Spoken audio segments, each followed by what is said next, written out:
सोलापूर शहरातील होडगी रोड आणि जुळे सोलापूर परिसराला शहराशी जोडणाऱ्या अत्यंत महत्त्वाच्या आसरा रेल्वे उड्डाणपुलाच्या रुंदीकरणाचं काम गेल्या 3 वर्षांपासून संथ गतीनं सुरू असल्यानं नागरिकांमध्ये तीव्र नाराजी पसरली आहे। या प्रकल्पाला मंजुरी मिळून निधी उपलब्ध झाल्यानंतरही प्रत्यक्षात 10% हे काम पूर्ण झालं नसल्याचा आरोप नागरिकांकडून केला जातोय। त्यामुळे वाहतूक कोंडी, अपघातांचा धोका आणि दैनंदिन प्रवासातील अडचणी अधिकच वाढल्या। पाहूयात।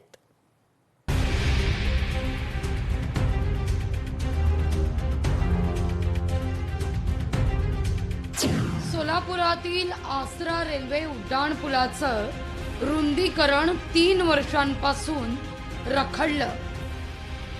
मंजुरी आणि निधी मिळूनही 10% ही काम पूर्ण नसल्याचा नागरिकांचा आरोप। वाहतूक कोंडी, अपघातांचा धोका आणि वेळ वाढल्यानं हजारो नागरिकांना फटका। आसरा रेल्वे उड्डाणपूल हा होडगी रोड, जुळे सोलापूर आणि आसपासच्या परिसरातील हजारो नागरिकांकरता अत्यंत महत्त्वाचा दुवा। पुलाचं रुंदीकरण पूर्ण झाल्यास वाहतूक अधिक सुरक्षित, जलद आणि सुरळीत होण्याची अपेक्षा होती, पण काम रखडल्यानं नागरिकांना आजही मोठ्या गैरसोयींचा सामना करावा लागतोय। रोज सकाळी आणि संध्याकाळी कार्यालयीन तसंच शालेय वेळेत या मार्गावर वाहनांच्या लांबच लांब रांगा आहेत। वाहतूक कोंडी, विद्यार्थी, नोकरदार आणि व्यावसायिक तसंच रुग्णवाहिकांनाही अडथळ्यांचा सामना करावा लागतो। वेळेचा अपव्यय, इंधनाची नासाडी आणि वारंवार होणारे किरकोळ अपघात यामुळे नागरिकांचा संताप आहे। जवळपास 3 वर्षांपूर्वी केंद्रीय रस्ते वाहतूक आणि महामार्ग मंत्री नितीन गडकरी यांनी या रेल्वे उड्डाणपुलाच्या रुंदीकरणाकरता जवळपास 28 कोटी रुपयांचा निधी मंजूर केला। मात्र निधी उपलब्ध असूनही काम अपेक्षित वेगानं पुढे सरकत नसल्यानं नागरिकांनी प्रशासनावर प्रश्नचिन्ह उपस्थित केले।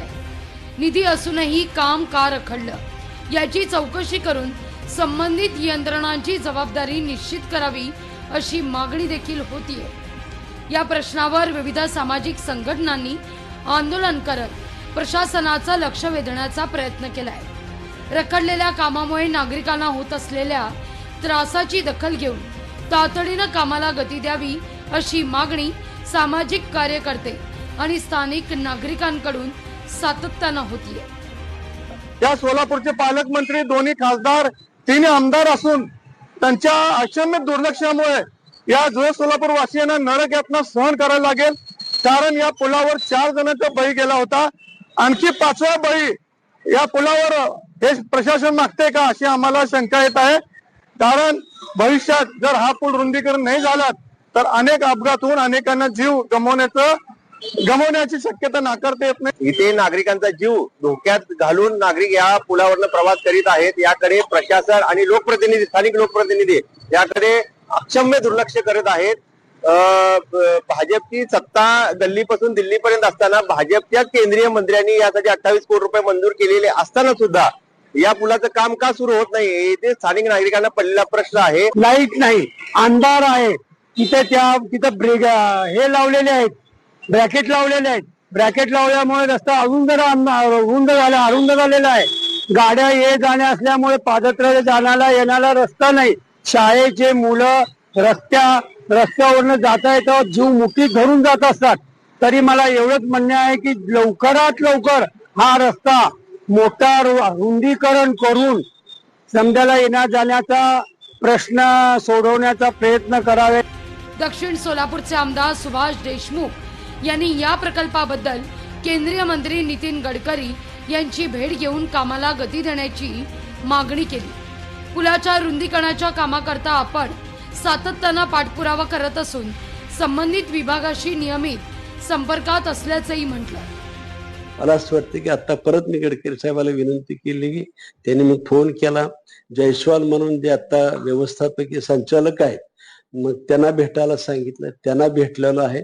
आता बऱ्यापैकी काम मार्गी लागलेलं आहे। अनेक अडथळे आहेत, ते अडथळे सातत्यानं पाठपुरावा माझ्याकडे सुदैवाने सर्व गोष्टीचा लेखी पुरावा देतोय, किती पाठपुरावा करतोय त्याचा सुद्धा पुरावा देतोय। संबंधित विभागानं तातडीनं कामाचा वेग वाढवून हा प्रकल्प लवकर पूर्ण करावा, जेणेकरून वाहतूक कोंडी, अपघातांना धोका आणि नागरिकांचा दैनंदिन त्रास कायमचा दूर होईल, अशी अपेक्षा नागरिकांनी व्यक्त केली आहे. आता आमदार सुभाष देशमुख यांनी घेतलेली केंद्रीय मंत्र्यांची भेट ही केवळ औपचारिक ठरणार की यातून रखडलेल्या कामाला प्रत्यक्षात गती मिळणार, याकडे सोलापूर आणि होडगी रोड परिसरातील नागरिकांचं लक्ष आहे. वसीम अत्तार, लोकशाही मराठी, सोलापूर. लोकशाही मराठी ऐका, पहा, जागरूक रहा.